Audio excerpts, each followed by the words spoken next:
All right, game number 3 underway. The deciding factor between these two players, the deciding match in this series. Set up now 1-1. Let's not hesitate. I'm Rifkin, joined today by Zombie Grub, and spawning in the north, it's going to be the Red Zerg player, Solar. And in the bottom position, as the blue Terran, it is Acer Innovation. Oh, shoot. I got to do something real quick. You can see on the thing. I forgot I had social like this. The admin was trying to send me messages and couldn't. I'm super duper sorry as I just glanced over in Skype and saw that. So I guess the German stream to try to get in here. My super duper apologies. We weren't leaving people out on purpose. I just didn't receive any messages because I am a fool, and that's been resolved. So Farside, if you're listening, my apologies go out to you, man. Anyways, game number 3, the deciding match. And I'm just going to go apologize to him formally on Skype, if you wouldn't mind talking for a moment. Okay. Well, we already have a lot more people out, including Tefel, Astria, Dystar, and I think that's just all the updates. But, I mean, seriously, this bracket's looking flippin' amazing. Yeah, the further we get in, the beefier it's going to get. Yeah, some of these are going to be absolutely, like, great matches, and it's really actually sad that we have well, actually, I think about how many casters we have. We have 3, so that's essentially 3 series going. Even just even in the second round, like, I wish all of them were being casted.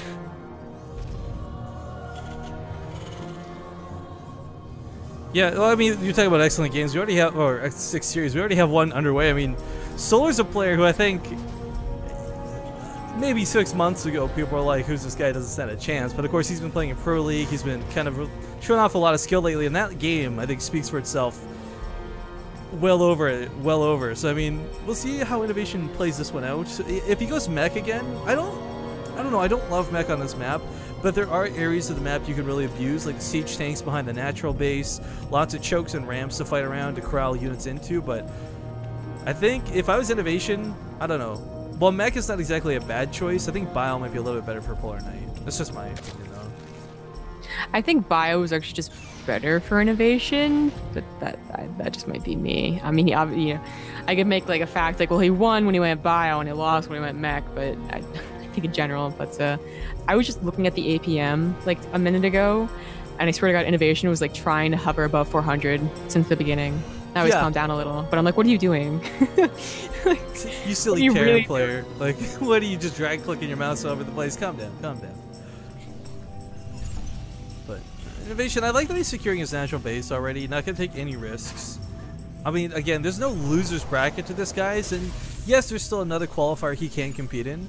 But obviously, you don't want to throw everything out on the line and like get knocked out by something silly like not having a bunker down, not having your wall down. And I kind of said earlier, Solar's not exactly the go-to guy when it comes to all-ins, but it seems to be his like coup de grace to come in game number 3 and do the all-in in that scenario. Well, I feel like the reason that anyone knows Solar is because of what he did departing, which was an all-in. I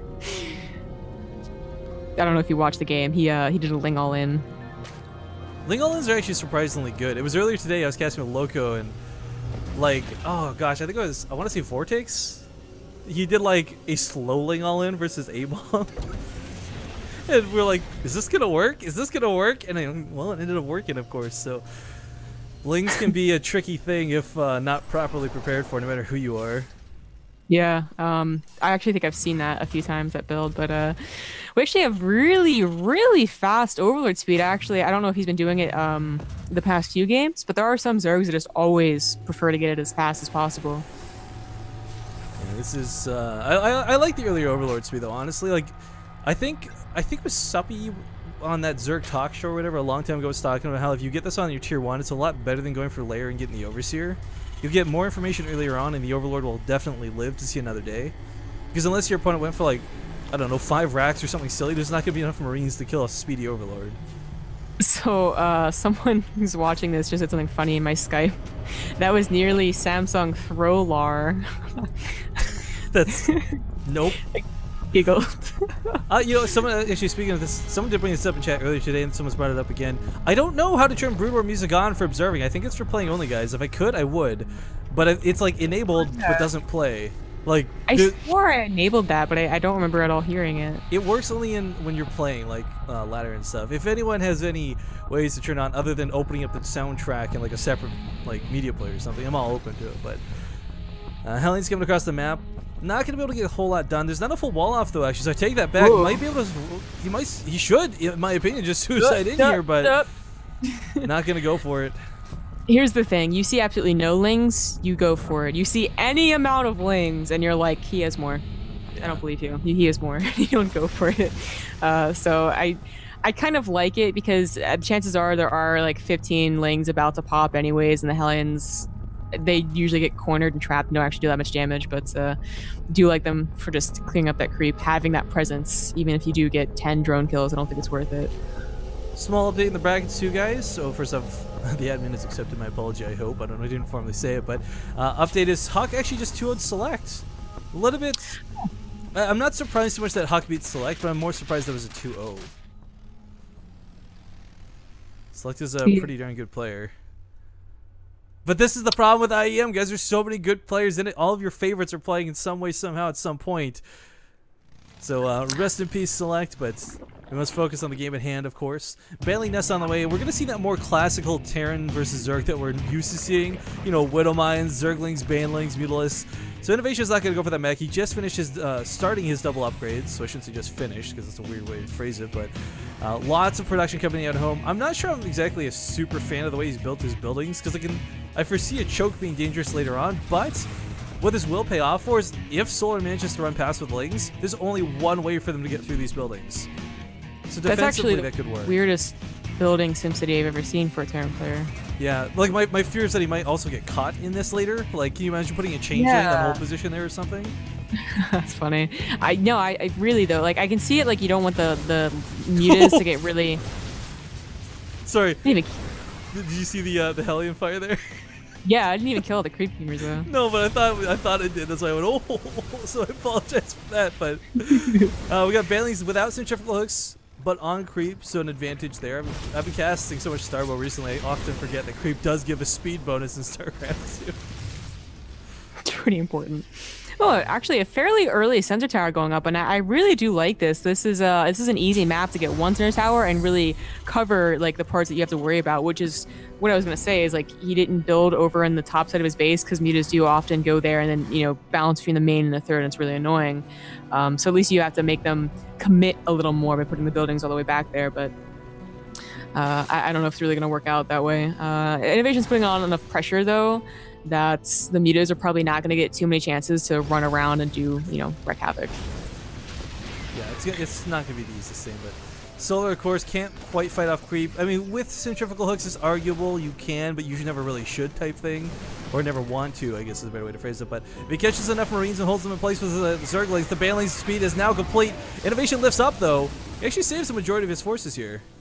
Yeah, I like that lift up. He's seen no mutas yet. Now he's got to know that they're coming very, very soon, or then he'd start suspecting it was something else kind of weirder, like I don't know, like Fast and Fest or something. But getting out of there when you see no mutas is definitely always the better choice, and that does stop his pushing for a little while. And he does have to get a lot more Widow Mines. That's one thing he's been lacking on. He's been building Marauders in place, so he doesn't actually have Splash. But if Solar messes up with his Baneling micro. The Marauders take a lot of Banelings. Yeah, they can definitely absorb some of those hits. And Widow Mines, well, they might not be the end-all be-all that they once were. They can still get some pretty good hits off if given the opportunity. Sensor Tower, sadly, is unguarded, so that's going to go down pretty quick. But Mutalisks have got no real answer. There's 8 turret and mineral line, so it's enough to ward Solar off. But I kind of feel if he wanted to, he could have picked off some supply depots, hovered around the geyser. But I think right now what he's worried about is looking for medevacs, making sure he can shut down drops. It's not so much about doing damage, but playing defensive for the time being. Yeah. I would like to see another center tower that is, along with like 2 towers or missile turrets to defend it. Because I thought that was a good idea, and apparently Innovation's just like, I lost it, whatever. Something kind of scary to consider is Solar's already maxed, pretty much. So an army engagement is not something he's going to necessarily want to do because he doesn't have a bank behind this. But look how many Banelings, 36 currently available. That's a little bit over half the amount of the Marines that are currently available. So even if these Banelings get poor connects, they're still going to get a lot of really effective damage in. A nice counterattack with Lings actually unfortunately meets a lot of units, so it doesn't get nearly as many bypassed. I don't think it enough into the middle line to be a threat. Innovation pulls back to deal with it, but yeah, not a lot of actual damage gets done here. Middle of the map control, though. I mean, Solar, we talked a little bit where your creep spread is at the timings. We're coming up on 15 minutes, and Solar's not really got the craziest creep spread in the world. And that's because Innovation's done a great job of keeping control of the map, not letting Solar push out, and while he's not been able to take a big fight, he's kept the creep at bay. And that's actually really key when it comes to this matchup, because map control is everything for a Zerg player. I mean, you want to have creep tumors literally everywhere on the map if given the opportunity. That is one thing Innovation's doing really, really well. But, you know, he hasn't really been applying a lot of pressure. The fact that Solar can get up comfortably on 5 bases soon and almost max, and therefore feels comfortable getting up to a hive relatively quickly, is not a good thing for a Terran player. You want to be so, you know, make them feel so pressured that they really want to hesitate to go up to that hive. And that's where, you know, maybe things might start going badly for Innovation if he lets that, you know, 16 Ultralisk pop out at once type of thing go on. That's when it gets really scary. Let's not forget Mutalisks also become a little bit scary too if they get out of hand. Not that Solar's been over-investing in them, but he is putting those weapon upgrades into them once again. Yeah. Drop to the north has been taking the longest way around the map, and Innovation's actually drawing the attention of Solar away. So this drop might go towards the main and do some damage, but there's a Thor here to soak some of those Baneling hits. Widow Mines go off, but not on enough, I fear. Banelings are going to roll through on top of the Marines, but without the Mutalisk support, now coming in perhaps a little bit too late. We'll clean up these medevacs, a couple more Marines. And that drop, what? Okay, it's going towards this base now. I guess it's a little bit scared of the main, but still will get some kills. See, if it dropped to the main, that would have been timed up nicer with the attack. Yeah. Now it's not going to do nearly as much damage, you know. The drones just pulled away from it. Yeah, he gets almost no drone kills for it. So a little bit of a waste. I would like to see more drops go on, because I feel like it is a time where Solar is going to feel very spread out, defending both sides of the map pretty much. But Innovation, he's still trying to make some things work, but you know, I don't know if it's Solar playing just really, really great or Innovation's having an off day. It just doesn't seem like the powerhouse TVZ that we're used to. Yeah, it's a bit odd. Small thing to note, guys, Farsight's helping us pick out the next match in chat by asking you guys who you want to see. Like I said, you're going to have a bit of say in today's broadcasting, so let him know. Let your voices be heard of who you want to see in the brackets. You can type ! Brackets in chat to have the brackets brought up to you, but yeah, he's going to be the one who helps us pick out our next games. Anyways, Ling's flooding in here. Some Banelings trying to get an attack, but of course, realizing he's off of creep, Solar decides to back on out, which is probably the better choice in this scenario. You know, Innovation got max really quickly. I said the not powerhouse comment when he's at 160 and suddenly he's back up to 200, so I take it back. And the 3-3 is also almost done, so that's going to give him a timing before Solar's. He still is facing, you know, a 5-base Zerg as a 3-base Terran. His fourth only just now coming up, but all he needs is one really good engagement to come back into this game, and also to make sure he doesn't get surprised by a bunch of Ultralisk. Drop of the main gets cleaned up. Widow Mines don't quite get the hits off that they want to, as they are taken out very quickly. Now, it's worth noting that Innovation might be getting maxed out, but he's doing it on a lot of Marine-style units. We got the Ultralisk Cavern finally on the way, and the Marauder count hasn't exactly been insane, and its production doesn't really allow for a lot of Marauders either. So this, eventually swapping into Ultralisks, and not over-investing, but, you know, getting 4 or 5, might just be what Solar really needs to lock down this game. But for now, this third base is under a lot of trouble. There's a Baneling nest here. There's double hatcheries here. This is not a base you can really afford to yield. The Ultralisk Cavern's coming down here too. Cavern. Yeah, I didn't I don't think he's going to be able to get it because the Lings do pop out just in time. It's always scary as a Zerg player when you have to use your entire army in a fight to fight and you don't have anything left over. But luckily Solar does have a lot of Banelings left over and we'll be able to push that back. Has to morph him more immediately. Side note, these Banelings look nuclear, if I could just say so. The stronger team killers are really neat.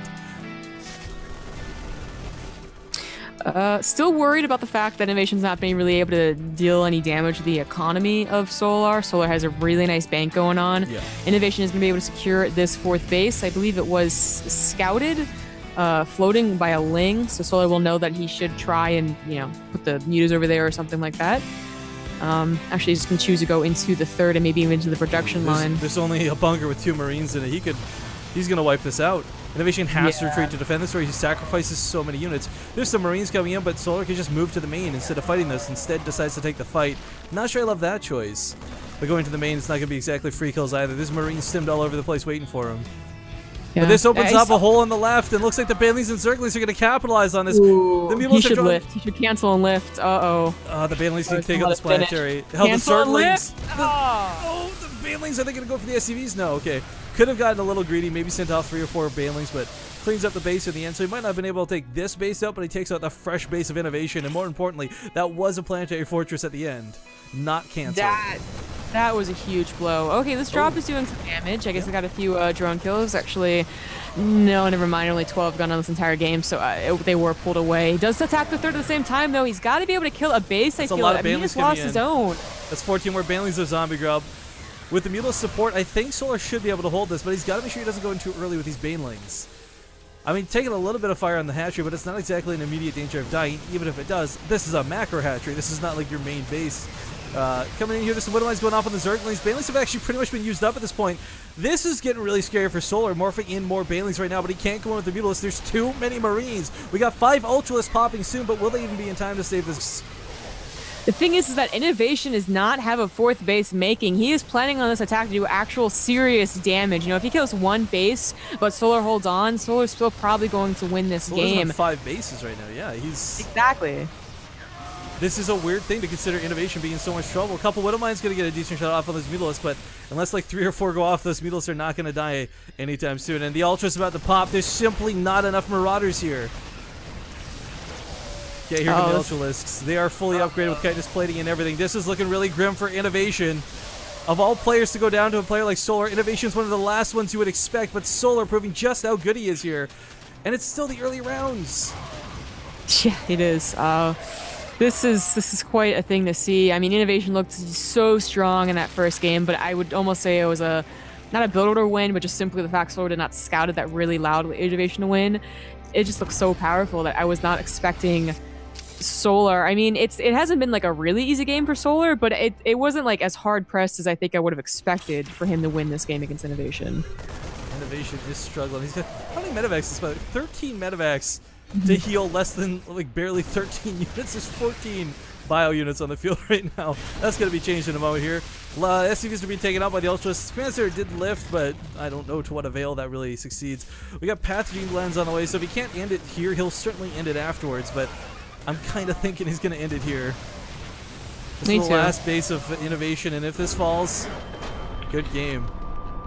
Good game, yo. Jeez, Solar takes it 2-1 over Innovation and advances, and Innovation, yeah, he's just out.